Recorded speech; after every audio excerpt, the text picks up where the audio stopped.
उसके बाद उन्होंने देखा दाएं बाएं, आओ देखा ना दाव देखा, उनसे बड़े जो मुस्तंडे जो ब्राह्मण थे उनको दो दो चपाटा मार दिया। अच्छा। हाँ, एकदम वहीं पर तमाचा मार दिया उन्होंने। अच्छा। वो ना सिर्फ शिक्षिका थी, ना सिर्फ गृहिणी थी, बल्कि वो सामाजिक आंदोलन की कर्ता धर्ता थी, वो संगठन करता थी और वो महान कवित्री थी। उनके काव्य के फूल आए, जो कविता संग्रह है वो है, काफ़ी सालों बाद वो लिखती रहीं और उसके बाद 1891 में जाके उसका छपा है। लोग उनको नहीं जानते हैं, बहुत कम लोग उनको जानते हैं, तो क्या कारण है ऐसा कि आज भी कहीं ना कहीं वो एक इतिहास में उनका वो जगह नहीं मिली जो उन्हें मिलनी चाहिए थी? क्या कारण है, आपको क्या लगता है? देखिए, ये फिर वही कारण तो वही है ना कि सामाजिक जो ताना बाना है, जो एक ये सीढ़ी बनी हुई है। बाबा साहब इसी बात को बोलते हैं ना कि आपने आधे से ज़्यादा आबादी को 85% जो जमात है उसको सिर्फ धर्म के नाम पे डरा के धमका के रखा है। तो ऐसे नहीं चलेगा। उनको भी, वो भी आपके जैसे बराबर के हकदार हैं। तो पूरा जो वही है कि यदि हम माता सावित्रीबाई फूले को बोलेंगे तो आज की जो आधुनिक महिला है उसका वो जीता जागता चार्टर थी।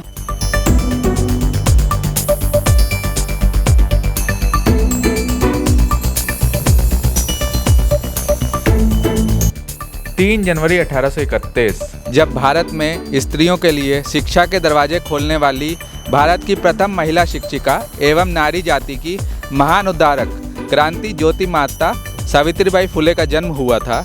और उनके जन्म दिवस पर आज हम लोग खड़े हैं लखनऊ के डॉक्टर अंबेडकर सामाजिक परिवर्तन प्रतीक स्थल पर।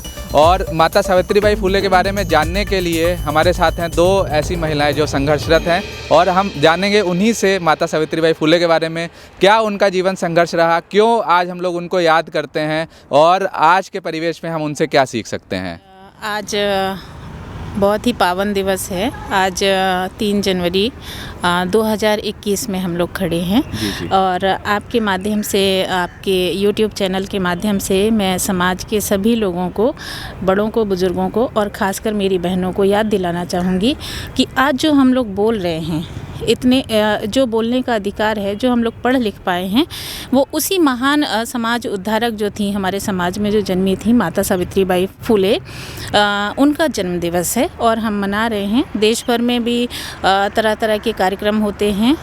उसी श्रृंखला में आज भी बहुत सारे कार्यक्रम हैं। और मैं हर्षवर्धन जी आपको बहुत धन्यवाद कहती हूँ कि आपने हमारी बात को बहुत लोगों तक पहुँचाएंगे, इसके लिए आपका बहुत बहुत शुक्रिया।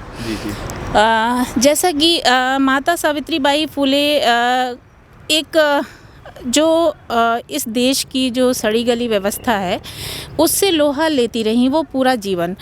पता नहीं कितनी उसमें हज़ारों PhD की डिग्रियां होंगी और पूरा सिलेबस ही उनका जो जीवन है पूरा सिलेबस पूरा करेगा। और लेकिन फिर भी ये चूँकि हम लोग इस देश में हैं, ये विडंबना कहिए कि हमको हमारे अपने महापुरुषों को इस देश ने नहीं पहचाना और उनको जानबूझ के समाज के पीछे धकेला गया है। आपने बातों बातों में कहा कि उनके ऊपर काफ़ी सारी PhD की डिग्रियां हो सकती है, मतलब यह है कि उनके ऊपर बहुत सारे रिसर्च करा जाना चाहिए, और अभी हम लोग बिल्कुल उनको ना के बराबर ही जानते हैं। बिल्कुल। मैं आपको और भी बताना चाहूँगी। जी। समाज आज के युग की, मतलब जो औरतें हैं उन्हें बहुत अभी कम जान रहे हैं आजकल के। जी, आपको आज़ादी के बाद जहाँ तक हमारे महापुरुषों को ज़्यादा जानना चाहिए था, उनके बारे में ज़्यादा पढ़ना चाहिए था, उनके संघर्ष से प्रेरणा लेनी चाहिए थी, बनिस्बत उसके उनको पीछे धकेल दिया गया है, दोयम दर्जे का बना के रखा है ताकि उनके जीवन संघर्ष को हमको पता ही ना लगे। आपको मैं बताना चाहूँगी कि अंग्रेज़ सरकार थी तब 1800 में माता सावित्रीबाई फुले और महात्मा ज्योतिबा फुले ने जो शिक्षा का आंदोलन चलाया था, जो उन्होंने सामाजिक रूढ़ियों से लोहा लिया था, और उसके लिए उस सामाजिक योगदान के लिए उस टाइम, जबकि आज तो हमारी अपने संविधान की सरकार है, हमारी अपनी सरकार है, सरकारें हमारी नहीं पहचान रही हैं, लेकिन अंग्रेज सरकार ने उनको सम्मानित किया था फुले दंपति ने। उनका इतना बड़ा योगदान है पूरा सामाजिक, पूरा क्रांति का, इसलिए उनको क्रांति सूर्य भी कहा जाता है कि उन्होंने सामाजिक क्रांति जो जगाई थी। यदि मैं उनका कामों की का लेखा नहीं, जोखा सबसे पहले मैं चाहूँगा, जैसे आपने बताया कि उन्होंने उस ज़माने में वो काम किया, तो मैं ये गारंटी दे सकता हूँ कि जितने भी लोग इस वीडियो को देखेंगे तो उसमें से आधे से ज़्यादा लोग नहीं जानते होंगे उन्होंने क्या किया। तो आप थोड़ा सा प्लीज़ उनके बारे में बताएं। प्रथम स्कूल खोला, बालिका स्कूल खोला जी, और जी, प्रथम प्रिंसिपल बनी, और वो किसान विद्यालय भी की स्थापना भी उन्होंने पहला किया उन्होंने।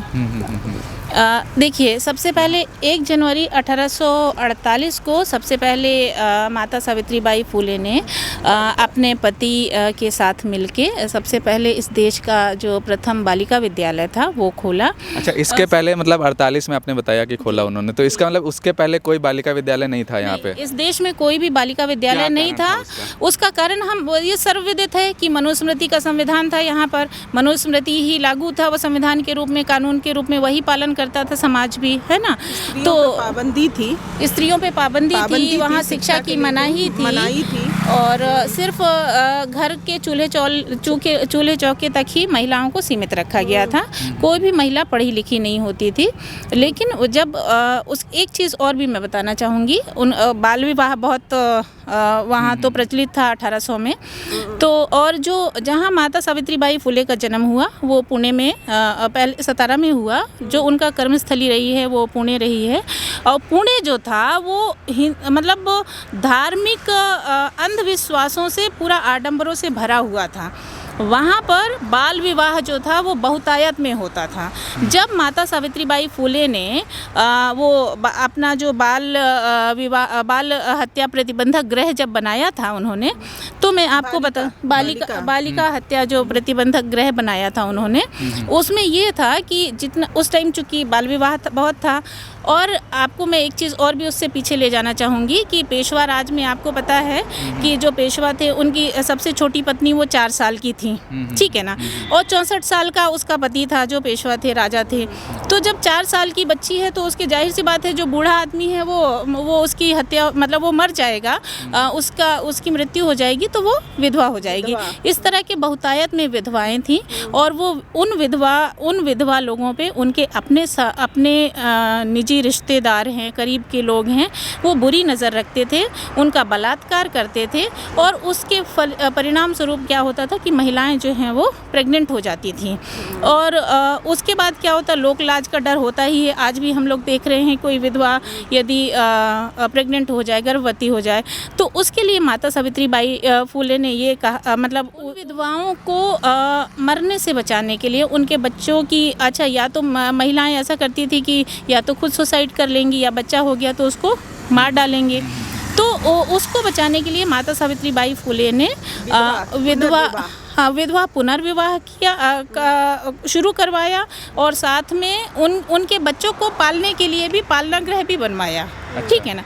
और विवाह बंद करवाया उन्होंने, उस पर काम किया। हाँ, अंग्रेज़ सरकार को उन्होंने चिट्ठियाँ लिखी हैं, वो हम लोग बहुत सारे दस्तावेज भी मौजूद हैं कि वो अंग्रेज़ सरकार को उन्होंने बोला कि जो सती प्रथा चल रही थी उस पे इन सब लोगों का भी योगदान है, चूँकि लेकिन हम लोगों को पढ़ाया नहीं गया तो हम लोग किसी एक आदमी का ही नाम जानते हैं।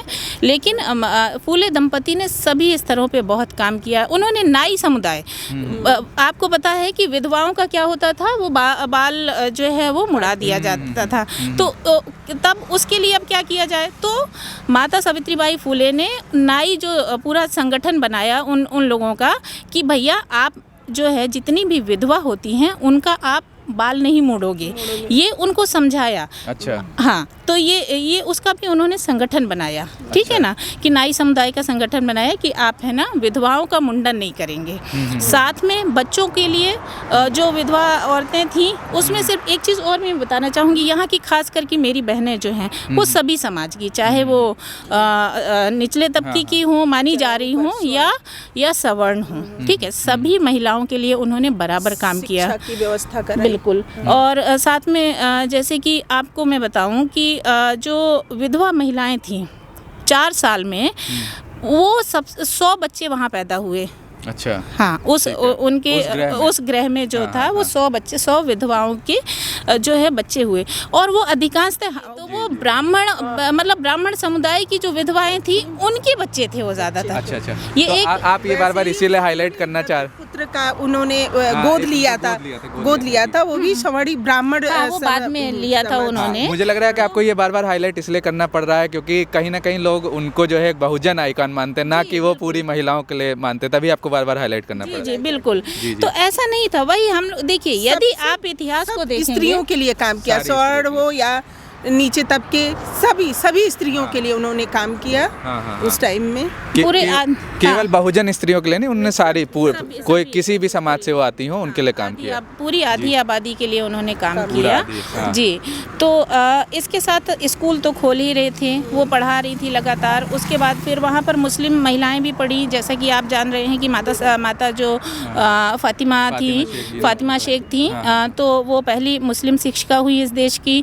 और उसके पहले माता सावित्रीबाई फुले ये प्रथम शिक्षिका हो ही चुकी थी, बच्चों के लिए स्कूल खोल रही थी। साथ में उन्होंने महिलाओं का एक महिला मंडल बनाया था 1891 में जाके।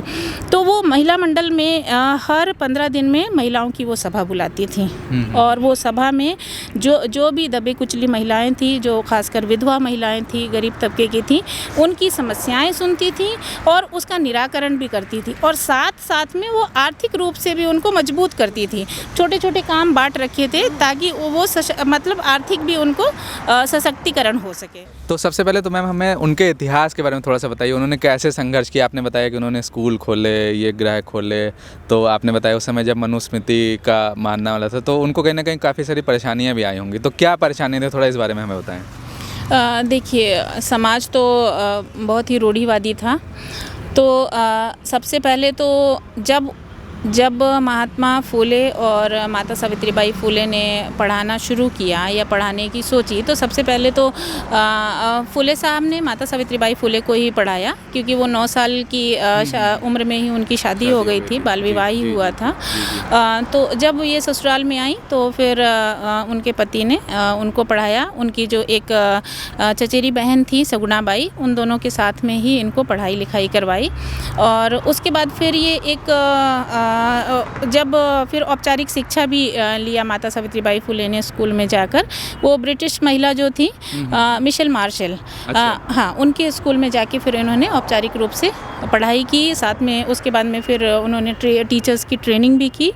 उसके बाद फिर विधिवत वो, जैसा मैंने बताया, उन्होंने उस ज़माने में टीचर्स ट्रेनिंग कर ली थी, जो आज लोग बीएड और ये सब लोग करते हैं। हाँ, तो उसके पहले, हाँ, उस ज़माने में 1840 के आसपास उन्होंने कर लिया था। हाँ, 1840 का मैं एक और घटना की बात कहूँगी, जहाँ से वो इंस्पिरेशन उनको आई, जो हम लोगों तक पहुँच रही है, जो पढ़ने में आ रहा है कि थॉमस क्लार्कसन, जो बहुत ही बड़े वो गुलाम जो प्रथा थी विदेशों में, पाश्चात्य देशों में, अमेरिका में, तो वो जो दास प्रथा का खात्मा करने का जो श्रेय था वो थॉमस क्लार्कसन को जाता है।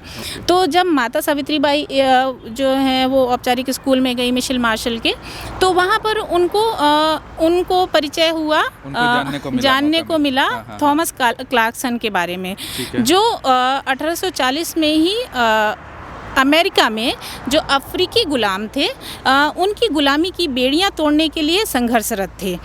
तो वहाँ से उनको वो बहुत प्रभावित हुई। वो किताब सोचिए, वो 9 साल की उम्र में शादी हुई है, वो 10-12 साल में की उम्र में उन्होंने ये सामाजिक जो बेड़ियों को कैसे तोड़ा जाता है, कैसे संघर्ष किया जाता है, समाज से कैसे लोहा लिया जाता है, इसकी प्रेरणा उनको वहाँ से मिल गई। तो वहाँ से वो बहुत प्रभावित हुई और उसको उन्होंने कोरिलेट किया हमारे अपने देश पे, जहाँ वो रह रही थी, जहाँ पूना जो बहुत ही धार्मिक पिछड़ापन था।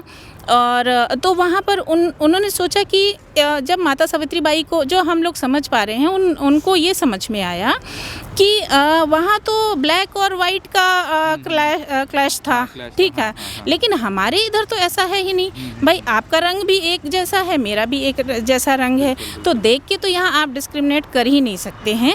ये बात माता सावित्रीबाई फुले को एकदम नागवार गुजरी कि जब कि हम लोग एक जैसे देखने में हैं, उसके बाद भी हम लोगों के साथ में, हमारे देश में ज़्यादातर लोगों के साथ में, समाज में जो है वो डिस्क्रिमिनेशन होता है। उनको अछूत समझा जाता है, उनको गुलामों से भी बदतर। कई बार उनकी लेखनी में मिलता है कि वो बोलती हैं कि कहाँ तुम लोग, जब वो अपने भाई को ही समझाती हैं, वो चिट्ठी जब बाद में आती है वो लिखती हैं तो वो अपने भाई को समझाती हैं कि तुम लोग तो कुत्ते बिल्ली जानवरों को छू लेते हो, लेकिन अपने भाई बहन जो हैं, तुम्हारे समाज के इंसान हैं, उनसे परहेज करते हो। तो ये चीज़ उनको लगातार अंदर से उनको लग रहा था कि ये इनजस्टिस जो हो रहा है इसको ख़त्म करना होगा, और इसको हम किसी पे क्यों डिपेंड हो, हमको खुद से ये बिगुल बजाना होगा, खुद से ये जो बीड़ा है वो उठाना होगा। और उस पे वो काम शुरू कर दी। फिर जब वो चूँकि समाज तो बिल्कुल ये नहीं चाहता था, वो ब्राह्मण स्त्रियों को तो पढ़ाना नहीं चाहता था, ये तो कहाँ दलित समाज की थी। तो जब ये पढ़ाने पहले तो ये जब स्कूल खोली तो महिलाओं का ही स्कूल था, और वो उसमें भी सबसे पहले छः जो लड़कियाँ थीं उसमें 4 ब्राह्मण लड़कियां थीं। अच्छा, ठीक है, एक धनगर थी, एक गडेरिया थी। अच्छा। तो सबसे पहले स्कूल में ये हुआ। ठीक है, उसके बाद वो जब वहाँ पढ़ाने जाती थी, एक के बाद फिर एक वो सबसे पहले 48 में खोली हैं जनवरी में, उसके बाद फिर 15 मई को खोली हैं। तो वो फिर सामान्य स्कूल था जिसमें सारे बच्चे था। ठीक है, उसके बाद सोचिए एक के बाद एक स्कूल खोलती गई। 1852 तक 18 स्कूल खोल चुके थे पुणे में जी। और जब वो पढ़ाने जाती थी तो ये तो बहुत बहुत विरोधी थे, और जो धार्मिक पुजारी थे, कर्मकांडी थे, वो उनके ऊपर कीचड़ फेंकते थे, गोबर फेंकते थे, इवन कि मल मूत्र भी फेंक देते थे। तो इससे वो हताश नहीं होती।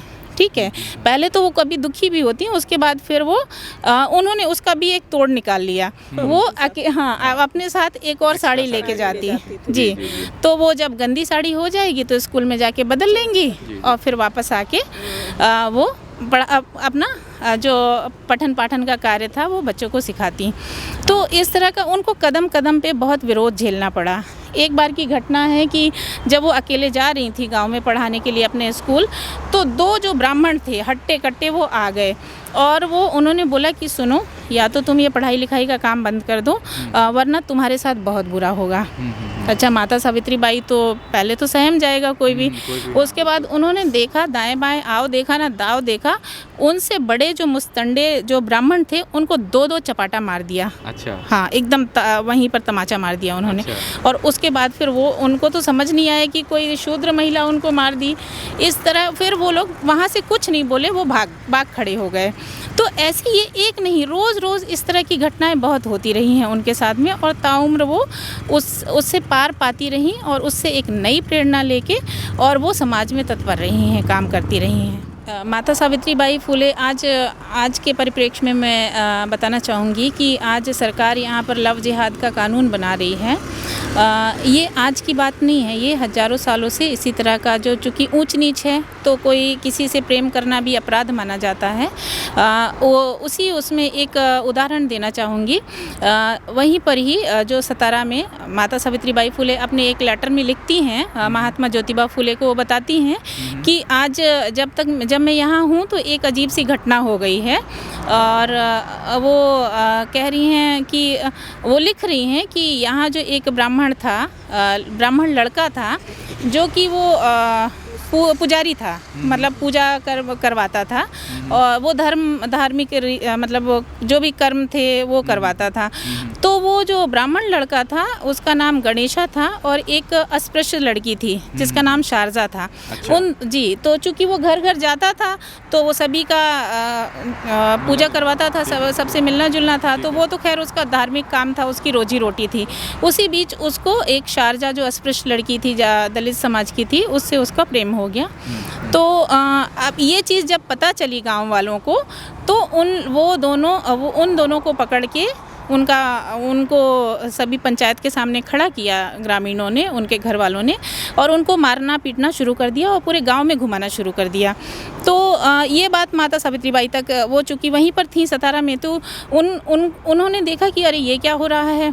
तो वो फिर गई हैं सोचिए पूरा 1800 के, आज हम लोग हिम्मत नहीं कर पाते हैं। 1800 में, आज से लगभग 200 साल पहले की बात है, वो उस पंचायत में गई, उन युगल को छुड़ाया, गणेशा और शारजा को, और उसके बाद फिर उनको ग्रामीणों ने बोला या तो ये यहाँ, या तो हम इनको मार डालेंगे, या तो ये यहाँ गांव छोड़ के चले जाएं। तो फिर तो माता सावित्रीबाई फुले ने बोला कि ठीक है, आप लोग इनको मारोगे नहीं, यदि कोई इनसे गलती हो गई है, ऐसा आपको लगता है, ऐसा होना नहीं चाहिए, चाहे वो ब्राह्मण हो, चाहे वो शूद्र हो, सभी को, कोई भी किसी को पसंद कर सकता है, अपने पसंद की शादी कर सकता है। तो फिर मतलब माता सावित्रीबाई की आप अदम्य इच्छा शक्ति देखिए, ठीक है ना, कि इतने लोगों के बीच में उन दोनों को बचाया, उस युगल को, और उसके बाद उनको पुणे भेज दिया। अच्छा। महात्मा ज्योतिबा फुले साहब के पास में, कि मैं इन दोनों को सुरक्षित आपके पास भेज रही हूँ। तो इस तरह का काम एक अकेली महिला, जो पूरे समाज से जो भी जो इनजस्टिस होता था लोगों हर लेवल पे, उसके लिए उन्होंने काम किया। तो हम लोग जो ये स्टोरी सुन रहे हैं उनकी, तो आपको क्या लगता है उनके अंदर ये कहाँ से आता था? उनके अंदर ये जो जोश था, जज्बा था, और जो समाज की सेवा करने का जो था, ये कहाँ से अंदर से आया उनके अंदर? और उससे क्या आज जो है, जैसे आज के परिवेश में, जैसे हमने पिछले दिनों हाथरस कांड देखा, और भी ऐसी चीज़ें हैं, तो आज की महिलाएं उससे क्या सीख सकती हैं उनसे? महिलाओं को प्रेरणा तो लेनी ही है। हमारे अपनी महिलाओं ने इतना जो पूरा जीवन को मिशन की तरह जिया है, उससे जाहिर सी बात है वो अंदर की ऊर्जा होती है, कुछ कर गुजरने की क्षमता होती है, वो सभी में नहीं पाई जाती है। लेकिन लोग देख से, अपने आसपास के से जो अत्याचार होते हैं, अन्याय होता है, उसी से ही उनको इच्छा शक्ति जगती है कि नहीं, ऐसा नहीं हो सकता। इंसानों के साथ इंसानों का ये जो बर्ताव है जानवरों की तरह, ये नहीं होना चाहिए। इसको रोकने के लिए किसी न किसी को आगे आना चाहिए। और इसकी इच्छा शक्ति मुझे लगता है उनको कहाँ से मिलती थी, माता सावित्रीबाई फुले को महात्मा ज्योतिबा फुले से मिलती होगी, और साथ में उनको दोनों को ही सामाजिक वो रहा होगा वहाँ पे, सामाजिक, उसको देख करके जो कुरीतियाँ होंगी, व्याप्त होंगी, उसको देख करके उनके मन में जागता होगा कि ऐसा नहीं होना चाहिए, ऐसा होना चाहिए। आपने सत्यशोधक समाज की भी बात करी थी, तो उसके बारे में थोड़ा सा बताया, उसमें क्या इनका रोल था? सत्यशोधक समाज वो उसका देखिए, माता सावित्रीबाई करता धरता तो थी ही, वो सभी संगठनों का गठन मिलके किया था। पहले हम लोग को ये बताएं कि क्या था ये सत्यशोधक समाज, क्यों बनाने की ज़रूरत पड़ी थी, ऐसा कुछ जो संगठन था, क्या ज़रूरत थी? वो वही है कि यहाँ सिर्फ जो सच्ची बात है, जो आपके मन की भावना है, आप किसी के साथ गलत नहीं कर सकते हैं, वो उस सत्य की बात करते थे। वो लोग शोध करना, सत्य को शोध करना, उसी पे वही रिसर्च ही है उनका पूरा जीवन ही, इसलिए शायद वो नाम भी पड़ा सत्यशोधक समाज। और इस पे शायद हिस्टोरियन बहुत अच्छा किसी का वो हो। तो उसमें एक चीज़ मैं ये बताना चाहूँगी कि जब 76 और 77 की 1876-77 का अकाल पड़ा था पुणे में, तो उस पे सत्यशोधक समाज का बहुत बड़ा काम है। जब अकाल पड़ा, लोग भूख से मरने लगे, सड़कों पे गिरने लगे, इतनी भूखमरी हो गई, लोगों के पास अनाजों का अकाल हो गया, तो सत्यशोधक समाज ने जगह जगह भंडारे लगाए वहाँ पर। और उसके बाद माता सावित्रीबाई फुले ने एडमिनिस्ट्रेशन, जब जितना उनसे हो सकता था एज ए संगठन, वो कर पाए। और उसके साथ साथ सरकारी भी, कलेक्टर से भी उन्होंने बात की, और और उसके बाद कलेक्टर से भी बोला कि है ना, आप यहाँ इस एरिया में जो है आपको अनाज पहुंचाना है, खाना पहुंचाना है।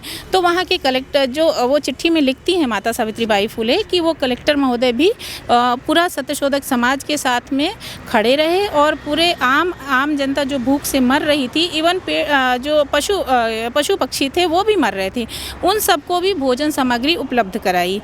तो ये इस तरह का पूरा व्यापक उनका आंदोलन ही रहा है।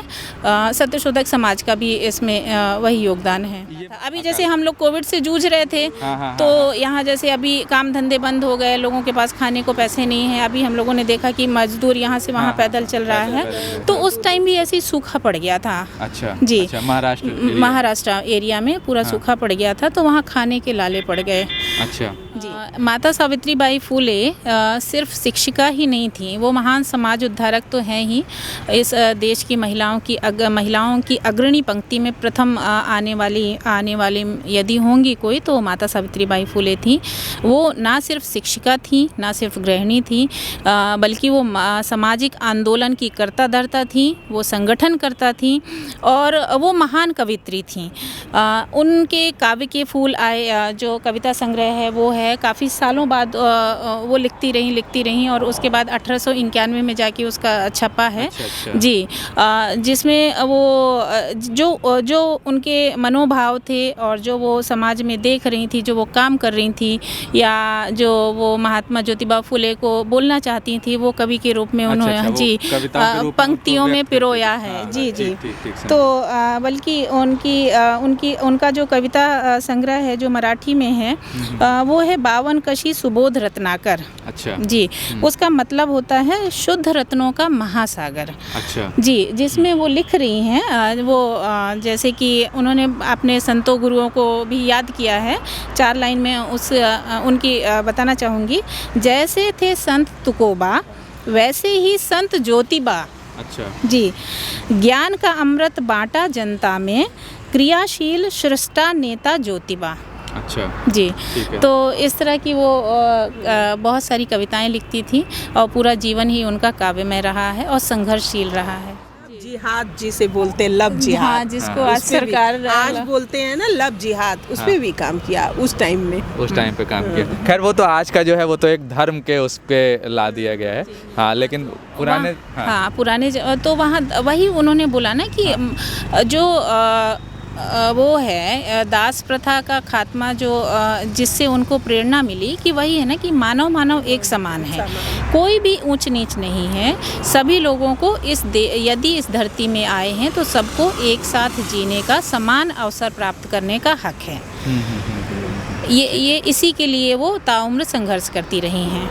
ठीक है, तो एक मैं आखिरी बात आप दोनों से एक संदेश चाहूँगा छोटा सा, जो भी लोग इस वीडियो को देखेंगे वो जो भी फीमेल्स हों, जैसे चाहे वो छोटी हो, चाहे वो बड़ी हो, चाहे वो उम्र के अपने आखिरी पड़ाव पे हो, उनको आप क्या कहना चाहेंगी? सावित्रीबाई फूले तो नहीं बन सकते हैं, हाँ, लेकिन कोशिश कर सकते हैं। कोशिश कर सकते हैं।